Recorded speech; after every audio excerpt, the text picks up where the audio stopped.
إن الحمد لله نحمده ونستعينه ونستغفره ونعوذ بالله من شرور أنفسنا ومن سيئات أعمالنا من يهده الله فلا مضل له ومن يضلل فلا هادي له وأشهد أن لا إله إلا الله وحده لا شريك له وأشهد أن محمدا عبده ورسوله يا أيها الذين آمنوا اتقوا الله حق تقاته ولا تموتن إلا وأنتم مسلمون يا أيها الناس اتقوا ربكم الذي خلقكم من نفس واحدة وخلق منها زوجها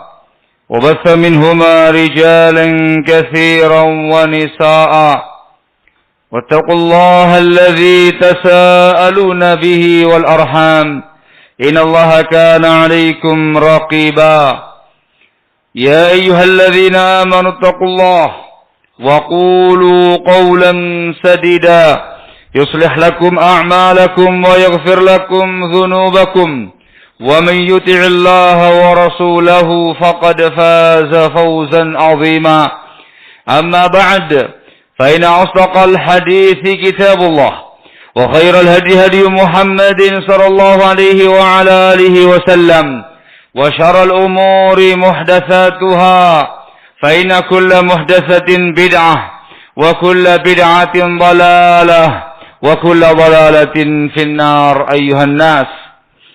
Ma'asyiral muslimin rahimakumullah. Disebutkan dalam Sahih Muslim dari sahabat An-Nawas ibnu Sam'an radhiyallahu anhu. Dia pernah datang kepada Rasulullah sallallahu alaihi wasallam menanyakan tentang kebajikan dan tentang dosa. Bertanya tentang al-bir dan bertanya tentang al-ism. Apa kebajikan itu dan apa dosa itu? Maka Rasulullah sallallahu alaihi wa ala alihi wasallam menjawab, al-birru husnul khuluq wal ismu ma haka fi sadri wa karihta ay yattali'a alaihi nas.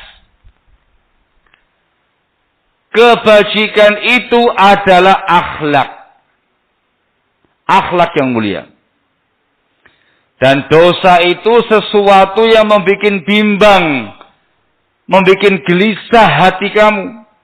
Dan engkau tidak suka, engkau membenci orang lain mengetahuinya atau melihatnya. Kaum muslimin rahimakumullah. Di dalam hadis ini Nabi kita Muhammad sallallahu alaihi wasallam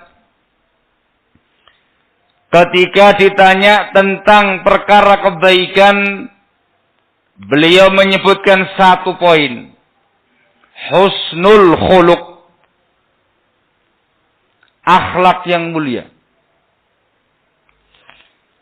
Dari hadis ini sebagian ulama kita menyatakan ad-dinu kulluhu khuluqun. Agama ini semuanya adalah akhlak.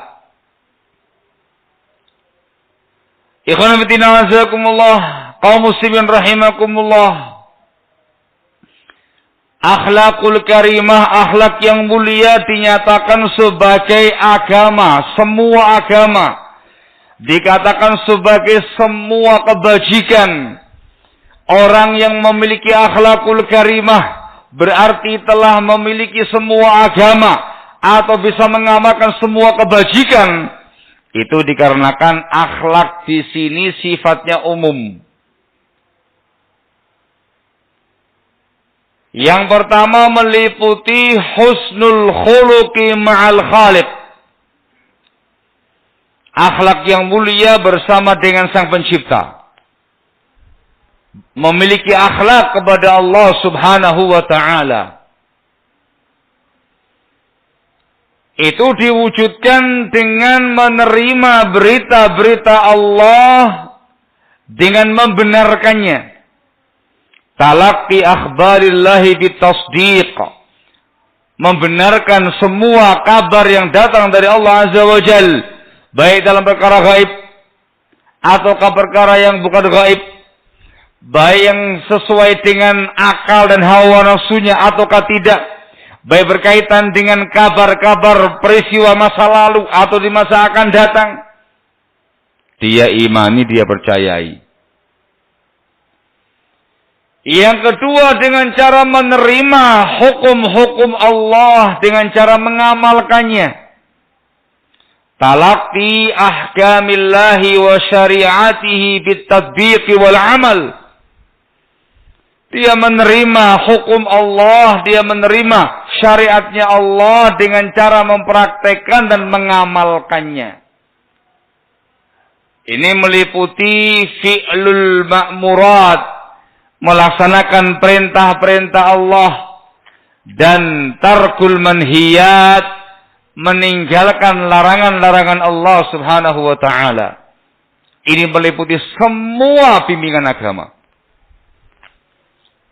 Dilaksanakan dengan penuh keikhlasan sesuai dengan sunnah Rasulullah SAW, tidak ada rasa berat hati, dikerjakan dengan penuh ketundukan, inqiyad dan pasrah, at-taslim wal istislam.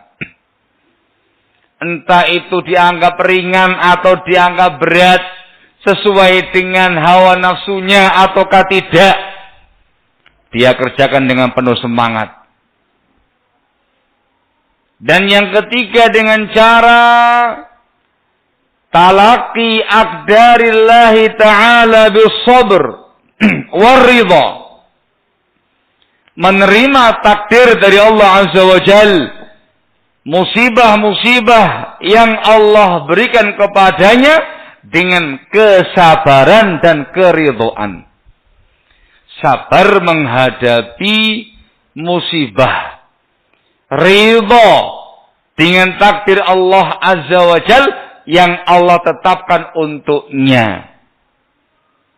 Ini 3 cara seseorang itu bisa berakhlakul karimah kepada Allah Subhanahu wa taala. Barang siapa yang melakukannya, maka dialah orang yang dikatakan hasanul khuluqi ma'al khaliq, orang yang bagus akhlaknya bersama dengan Sang Pencipta. Tetapi kalau kemudian dia tidak menerima beritanya Allah, maka dia orang yang tidak punya akhlak. Ketika dia bermalas-malasan dalam mengerjakan perintah-perintah Allah, tidak punya akhlak. Ketika dia meninggalkan perintah-perintah Allah, terlebih lagi tidak punya akhlak. Ketika dia menerjang larangan-larangan Allah, tidak punya akhlak. Ketika dia berkeluh kesah, tasakhut ala aqdarillah, merasa murka dengan takdirnya Allah Azza wa Jal, tidak ridha dengan takdirnya Allah Azza wa Jal, tidak punya akhlak. Maka ikhwan fillah azakumullah, semua orang-orang kafir, semua kaum musyrikin tidak punya akhlak kepada Allah Azza wa Jalla. Semua orang-orang yang menyimpang amaliyahnya dari kalangan ahli bid'ah, yang menyimpang amaliyahnya dari bimbingan Nabi kita Muhammad SAW, tidak punya akhlak kepada Allah. Orang-orang fasik, orang-orang fajir, pelaku dosa besar, ahli maksiat, dengan berbagai macam kefasikan atau kemaksiatan, tidak punya akhlak kepada Allah Azza wa Jalla. Begitu pula orang-orang yang berkeluh kesah, orang-orang yang murka dengan takdirnya Allah ketika ada musibah yang menimpa dia, ujian yang menimpa dia, ini orang tidak punya akhlak kepada Allah Azza wa Jalla. Ini merupakan inti akhlak. Sebab berkaitan dengan Allah subhanahu wa ta'ala tentu merupakan konsekuensi daripada kalimat syahadah la ilaha illallah. Akhlak yang kedua ialah al-akhlaq tu husnul khuluqi ma'an nabi sallallahu alaihi wasallam. Memiliki akhlak yang mulia bersama atau kepada Nabi kita Muhammad sallallahu alaihi wasallam. Meliputi al-imanu bihi, mengimani beliau sebagai nabi dan rasul alaihi salatu wassalam. Yang kedua, tasdiquhu fima akhbar, membenarkan berita-berita beliau sallallahu alaihi wasallam. Yang ketiga, ta'atuhu fima amar, mentaati apa yang beliau perintahkan. Yang keempat ialah ijtinabu ma naha anhu wa zajar, meninggalkan apa yang beliau larang. Dan yang kelima adalah ibadatullah ta'ala bisunnatih, beribadah kepada Allah azza wa jal sesuai dengan sunnah beliau. Ini yang paling inti. Mereka menyebutkan mahabbatun Nabi SAW dengan mencintai Nabi kita Muhammad SAW dengan kecintaan yang syar'i. Ada lagi yang menyebutkan ta'zimun Nabi ta'ziman syar'iyya, mengagungkan, memuliakan, menghormati Nabi kita Muhammad SAW dengan pemuliaan yang syar'i. Ada lagi yang menyebutkan ta'assi bihi, meneladani beliau SAW pada ucapannya, perbuatannya, tingkah lakunya, akidahnya, gerak dan diamnya. Itu semuanya pengembangan dari 5 poin di atas. Barang siapa yang terpenuhi pada dia poin-poin tadi, maka dia dinyatakan orang yang memiliki akhlakul karimah kepada Nabi Muhammad SAW. Dan ini merupakan konsekuensi daripada kalimat syahadah Muhammadur Rasulullah. Dan 2 ini adalah kunci daripada akhlakul karimah. Akhlak kepada Sang Khalik dan akhlak kepada Rasulul Khalik. Barakallahu fikum. Yang lawannya yang enggak terpenuhi pada dirinya poin-poin tadi tidak punya akhlak. Yang melecehkan Nabi tidak punya akhlak, kafir dia. Yang mengolok-olok, yang mencaci maki, yang mencela Nabi kita Muhammad SAW tidak punya akhlak, kafir dia. Orang-orang yang mengamalkan Islam dengan tanpa bimbingan Nabi kita Muhammad SAW tidak punya akhlak.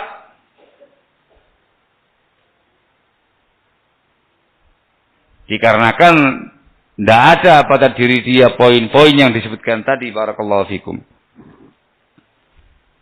Akhlak yang berikutnya adalah al-akhlaqu ma'al makhluq. Husnul khuluqi ma'al khalqi. Akhlak yang mulia kepada segenap makhluk yang Allah Azza wa Jal dengan bimbingan syariat. Meliputi siapa saja yang ada di sekitar kita.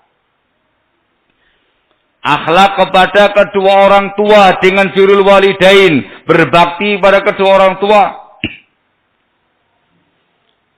Akhlak kepada anak dengan cara merahmati anak tadi, mendidik, mentarbiyah anak tadi, menjaga, mengayomi anak tadi. Tarbiyah jasadiyah dan tarbiyah imaniyah. Menunaikan haknya anak. Akhlak pasutri dengan cara menunaikan rumah tangga yang ma'ruf, satu sama lain menunaikan kewajibannya, menunaikan hak pasangannya, hukukuz zaujain. Akhlak dalam rumah tangga. Ada akhlak kepada kerabat-kerabat kita, famili-famili kita dengan silaturrahim. Dengan menyambung hubungan kefamilian dengan mereka. Ada akhlak kepada jiran, tetangga. Dengan cara al-ihsan ilaihim. Berbuat baik kepada mereka. Ada akhlak kepada kaum muslimin dengan ukhuwah islamiyah. Dan menunaikan hukukul muslimin. Hak muslim atas muslim yang lainnya. Ada akhlak kepada para penguasa dengan sami'na wa ata'na. dengan kita menjadi masyarakat yang mendengar dan mentaati penguasa muslim dalam perkara yang ma'ruf dalam semua kondisi. Ada akhlak kepada para ulama dengan cara memuliakan ulama sunnah, mengambil ilmu dari mereka, belajar ilmu dari mereka, kembali kepada mereka ketika ada fitnah atau peristiwa besar yang menimpa umat Islam.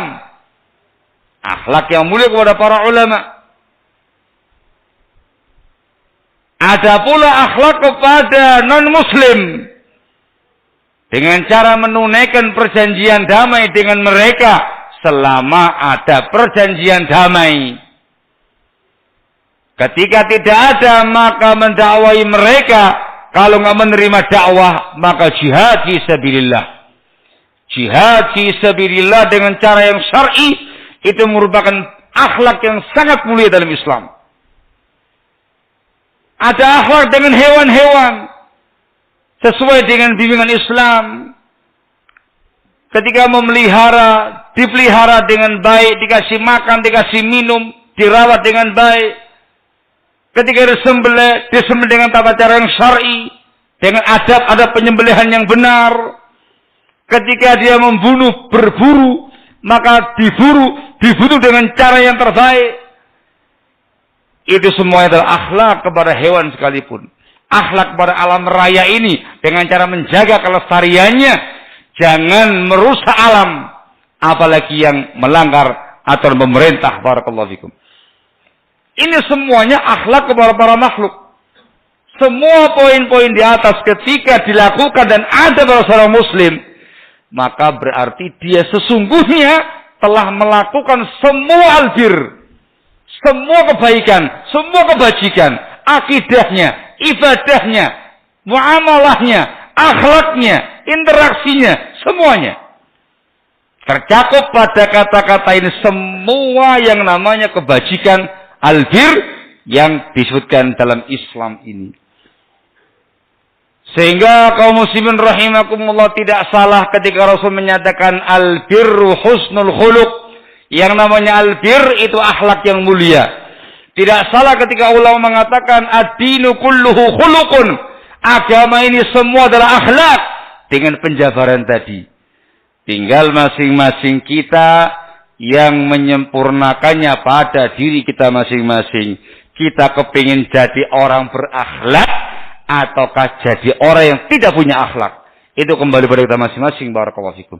Semakin tinggi akhlak kita, semakin mulia akhlak kita dengan rincian yang disebutkan di atas, maka semakin indah, semakin sempurna agama kita, semakin sempurna iman kita, dan semakin berkesempatan untuk bisa mengamalkan semua amal kebajikan. Itu artinya semua keutamaan diraih dan surga menanti di yaumul qiyamah nanti. Aku wa tasma'un wa astaghfirullah min kulli dhanbin innahu huwal ghafurur rahim.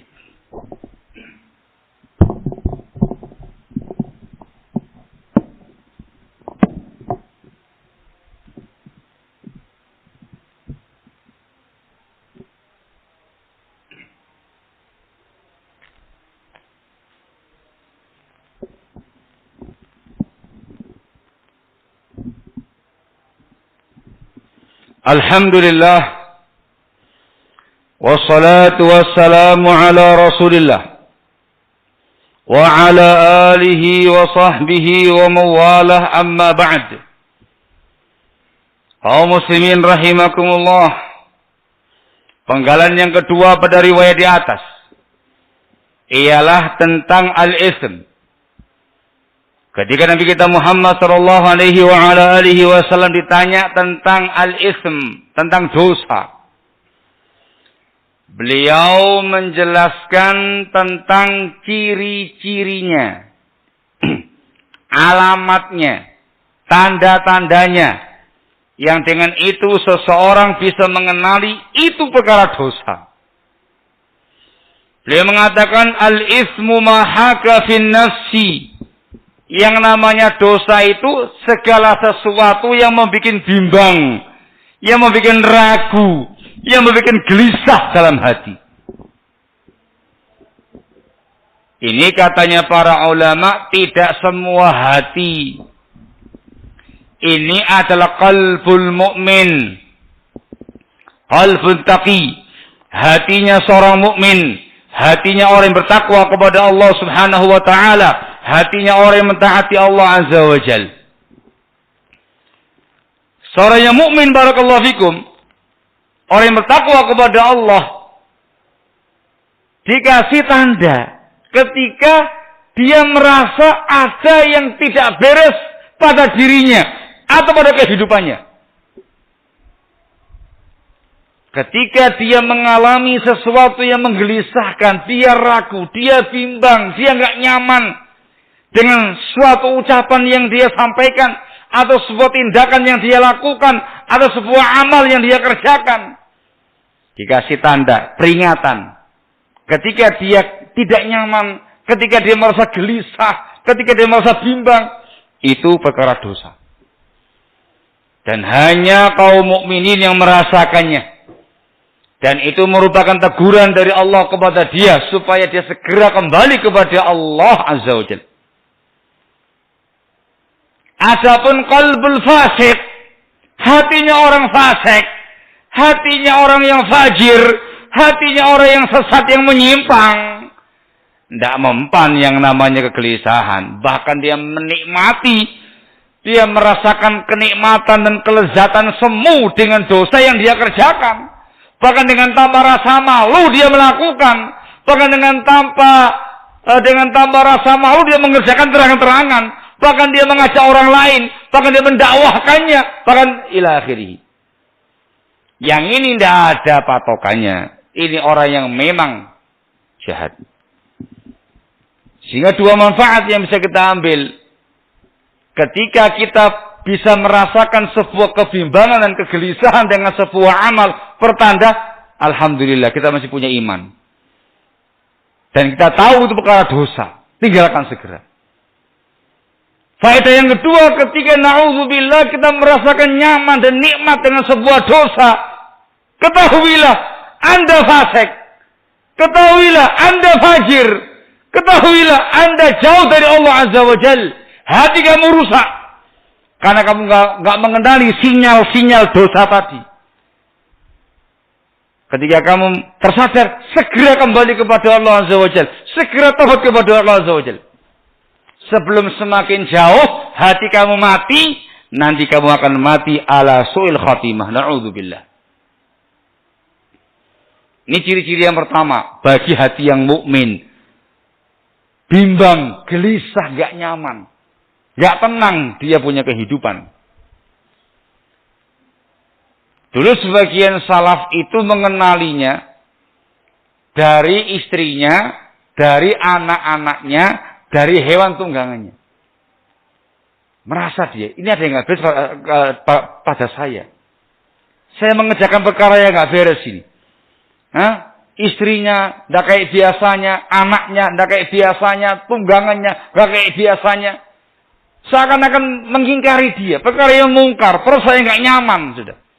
Tanda langsung introspeksi diri. Tidak nyalahkan orang lain. Tidak nyalahkan anak. Tidak nyalahkan istri. Tidak nyalahkan kendaraan. Tidak nyalahkan orang lain. Nyalahkan diri sendiri. Pada saya ada sesuatu. Kemudian dia segera kembali kepada Allah. Ciri-ciri yang kedua. Ialah wa karihta ayyatali'a alaihin nas. Dan kamu tidak suka orang lain melihatnya. Orang lain mengetahuinya. Kamu kerjakan dengan sembunyi-sembunyi, dengan penuh kerahasiaan. Jangan sampai ada orang tahu. Jangan sampai ketahuan sama fulan, sama alan. Kalau tahu, wah hancur saya. Kalau tahu, wah binasa saya. Kalau tahu, habis saya sudah.